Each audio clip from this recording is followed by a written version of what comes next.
नमस्कार, मैं राजेश शर्मा और 7 इंडिया न्यूज में आपका स्वागत है।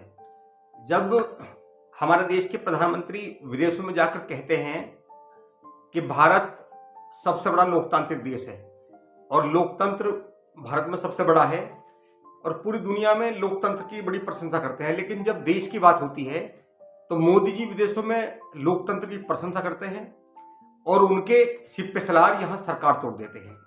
तो मैं आज बात कर रहा हूँ हिमाचल की, क्योंकि 27 फरवरी को कर्नाटक, उत्तर प्रदेश और हिमाचल में राज्यसभा की सीटों को लेकर चुनाव हुआ और जिस तरह चुनाव हुआ ये पूरी दुनिया जानती है, पूरा देश जानता है कि चुनाव में किस तरह का खेल किया गया। अब मैं बात करता हूँ हिमाचल की। हालांकि हिमाचल में अभी 11 दिसंबर 2022 को हिमाचल में कांग्रेस सरकार बनी और 68 विधानसभा वाली ये हिमाचल प्रदेश है, जहां 40 सीट कांग्रेस लेकर आती है और वहां इंडिपेंडेंट सरकार बनाती है। लेकिन एक राज्यसभा है और राज्यसभा के लिए 37 वोट चाहिए थी। 37 वोट तो चूंकि बीजेपी के पास नहीं थी, कांग्रेस के पास 40 सीट थी, लेकिन वहां साम दाम दंड भेद का ऐसा खेल वहां भाजपा ने खेला कि वहां कांग्रेस के अभिमन्यु सिंघवी थे, वरिष्ठ अधिवक्ता, उन्हें हार का सामना करना पड़ा और जो बीजेपी के विधायक थे वहां तोड़फोड़ मचा दी गई। 6 विधायक को वहां, हालांकि मुख्यमंत्री का आरोप है, हिमाचल के मुख्यमंत्री कहते हैं कि विधायकों को बंधक बनाया गया, लेकिन 6 विधायक को नाम दिया गया कि वो बागी हो गए। 6 विधायक भाजपा कांग्रेस के बागी बताए गए और 3 निर्दलीय। उसको लेकर जब 34 दोनों ओर हुए, 34 कांग्रेस, 34 भाजपा, और फिर जब गोली डाली गई, पर्ची डाली गई, तो पर्ची में फिर भाजपा के वहां राज्यसभा की सांसद बन गई। इसी तरह उत्तर प्रदेश में हुआ, क्योंकि उत्तर प्रदेश में भी जो विपक्ष के विधायक हैं वो लगातार भाजपा की तरफ जा रहे हैं। हालांकि गलती इन सरकारों की, इन दलों की है जो बड़े बड़े दावे करते हैं, पूरे देश में सरकार बनाने का दावा करते हैं, अपने विधायक को संभाल नहीं पाते, चाहे कांग्रेस हो चाहे सपा हो। अखिलेश यादव बहुत बड़े बड़े दावे करते थे लेकिन अपने विधायक को नहीं संभाल पाए। उधर हिमाचल में वहां सरकार है, मुख्यमंत्री है, वहां सरकार कांग्रेस की है और विधायक को बंधक बनाने का आरोप भाजपा पर लगाती है। मतलब अपने विधायक संभाल नहीं पाते और दूसरों पर सिर्फ आरोप लगाते हैं। और इसमें चूंकि आरोप लगाना अलग बात है और धरातल में काम करना अलग बात है।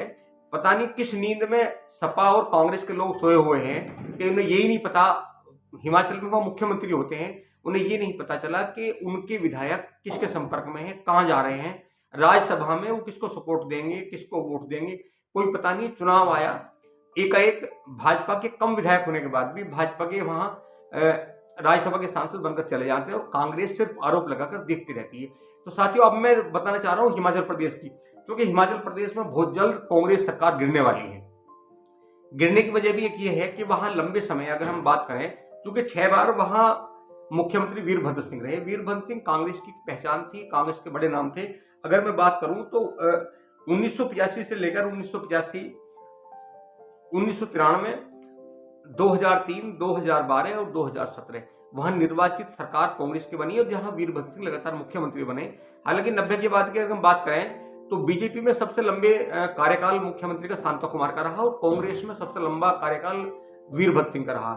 अब चूंकि सरकार वहां बीजेपी की थी 2022 तक, तो कहीं ना कहीं वीरभद्र सिंह की डेथ होने के बाद में उनकी पत्नी प्रतिभा सिंह और बेटे विक्रमादित्य ने कमान संभाली और बेटा विक्रमादित्य युवा कांग्रेस के हिमाचल के प्रदेश के अध्यक्ष रहे।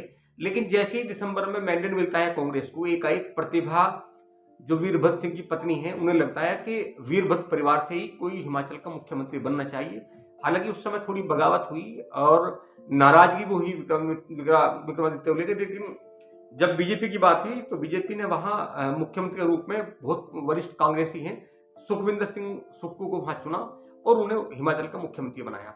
अब मैं बात करता हूं कि 27 फरवरी से का जो चुनाव हुआ राज्यसभा का, इसको लेकर जो एक हिमाचल में राजनीति चली है, क्योंकि जो छह कांग्रेस के विधायक हैं जिन्हें बागी बताया गया कांग्रेस ने, इन कांग्रेस के विधायकों की अगर मैं बात करूं, क्योंकि इस समय एक पूरा माहौल क्रिएट हो गया है। और मैं अगर सूत्रों की बात मानूं तो वीरभद्र सिंह के बेटे राजा विक्रमादित्य लगातार इस बात को लेकर चिंतित हैं कि कहीं ना कहीं उनका अपमान हुआ और वीरभद्र परिवार से ही मुख्यमंत्री क्यों नहीं बनाया गया।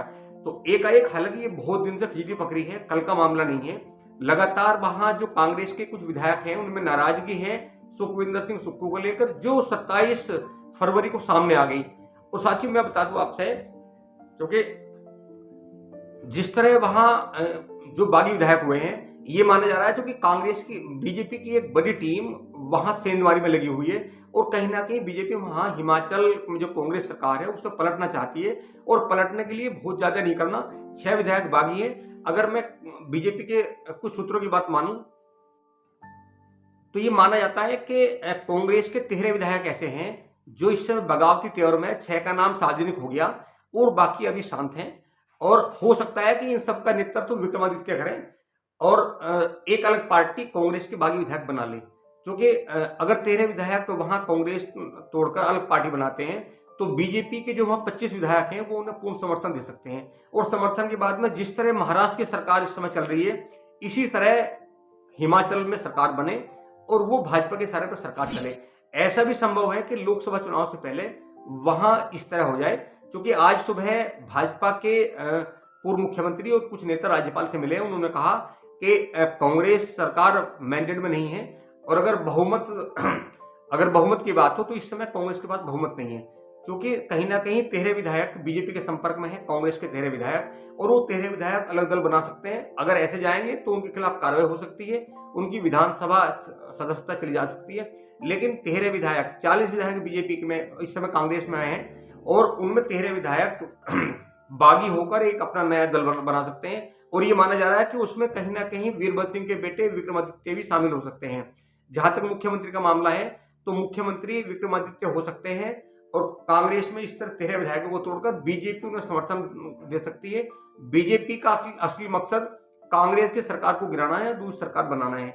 जिस तरह महाराष्ट्र में विधायक किसी दल से बने और सरकार किसी और से बननी है। मैं आपको बता दूं, अगर इस तरह बात, अगर ये उधार की सरकारों की बात करें तो इस समय कई ऐसे राज्य हैं जहां उधार की सरकार है, चाहे असम हो, अरुणाचल हो, मणिपुर हो और महाराष्ट्र हो, और महाराष्ट्र के बाद अब हिमाचल में ऐसे होने वाला है। मैं एक बार उन विधायकों के नाम बता दूं जो बागी हैं, जो लगातार सुखविंदर सिंह सुक्खू का विरोध कर रहे हैं। ये 6 विधायक कौन कौन है? इस हिमाचल की सुजानपुर सीट से राजेंद्र राणा विधायक है, कांग्रेस के विधायक है। धर्मशाला विधानसभा सीट से सुधीर शर्मा है। कुटलेहट से देवेंद्र भुट्टो है। बड़सर सीट से ID लखनपाल है। लाहौल स्पीति से रवि ठाकुर है और गंगरेट से चैतन्य शर्मा है। जहां तक जो निर्दलीय विधायक हैं जो इस समय बीजेपी के साथ हैं, उनमें हमीरपुर से आशीष शर्मा है, देहरा से होशियार सिंह है और नालागढ़ से KL ठाकुर है। तो इस तरह जो वहां एक पूरा षड्यंत्र बीजेपी ने रचा है, श्याम धाम दंडभेद की जो रणनीति वहां बीजेपी ने चलाई है, ऐसा लगता है कि आचार संहिता लगने से पहले हिमाचल में कांग्रेस सरकार गिर सकती है और एक नई सरकार वहां बन सकती है। ये माना जा रहा है कि जो वीरभद्र सिंह पूर्व मुख्यमंत्री हैं, उनके बेटे जो राजा विक्रमादित्य हैं, वो भी कहीं ना कहीं नाराज हैं।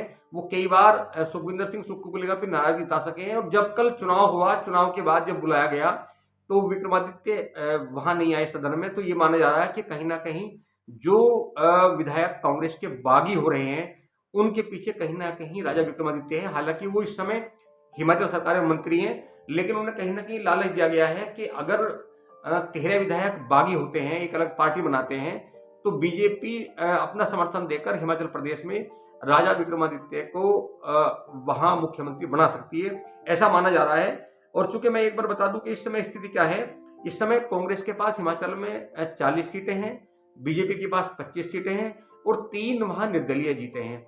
चूंकि हिमाचल प्रदेश की जो विधानसभा है वो मात्र 68 विधायकों की है, वहां 68 विधानसभा सीटें हैं। और यूं तो लगातार हिमाचल प्रदेश में कब एक बार कांग्रेस सरकार बनती है, एक बार बीजेपी की बनती है, लेकिन इस बार कांग्रेस सरकार बनी। जयराम ठाकुर पहले मुख्यमंत्री थे 2017 में जो विधानसभा चुनाव हुए थे, और अब वहां कांग्रेस सरकार है। तो ये माना जा रहा है कि कहीं ना कहीं हर्ष महाजन जिस तरह वहां बीजेपी के जीते हैं कांग्रेस सरकार में, और अभिमन्यु सिंघवी जो वरिष्ठ अधिवक्ता भी हैं जो हारे हैं, जो कांग्रेस की वहां करारी हार हुई है, इससे ये कहीं ना कहीं माना जा रहा है कि कांग्रेस वहां कमजोर है और जो बागी हैं उन्हें बागी को मनाने में कहीं ना कहीं मुख्यमंत्री नाकामयाब है।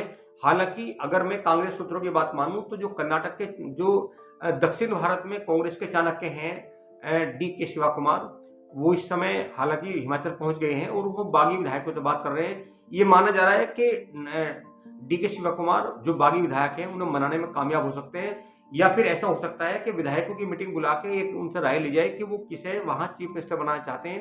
हो सकता है कि सुखविंदर सुक्खू को हटा दिया जाए और कोई दूसरा उनके दल से कोई विधायक बन जाए। तो मैं चूंकि अभी तक जहां तक हिमाचल सरकार की बात है तो 11 दिसंबर 2022 को शपथ ली थी। अभी 1 वर्ष 78 दिन के आसपास सरकार को हुए हैं, और जिस तरह ये बगावत हो रही है तो माना जा रहा है कि बगावत आज की नहीं है, कल की नहीं है। ये जब से मुख्यमंत्री बने हैं तभी से कांग्रेस के वो नेता बगावती तेवर में थे, और यहाँ उन्होंने अपना तेवर दिखा दिया। बीजेपी के राज्यसभा सांसद हर्ष महाजन को वहां जिताकर अब कहीं ना कहीं कांग्रेस हलाकमान में इस बात को लेकर हड़कंप मचा हुआ है कि उन्हें कैसे रोका जाए, और बीजेपी चाहती है कि वहां एक अलग सरकार बने, जो कांग्रेस के जो विधायक हैं वो अलग दल बनाए और कांग्रेस को गिराकर वहां बीजेपी अपने संबंधित जहां बीजेपी का अंकुश हो अपना समर्थन देकर उन्हें सरकार में शामिल किया जाए। तो आप लगातार देखते रहिए हिमाचल सरकार में क्या होने वाला है। क्या सुखविंदर सिंह सुक्खू हटेंगे? क्या हिमाचल में कांग्रेस की सरकार हटेगी? क्या हिमाचल में बागी सरकार बनाएंगे? 7 इंडिया न्यूज़ लगातार आपको अपडेट देगा। प्लीज आपसे रिक्वेस्ट है, आपको अच्छा लगे तो एक बार चैनल को सब्सक्राइब करें और वीडियो को शेयर करें। नमस्कार।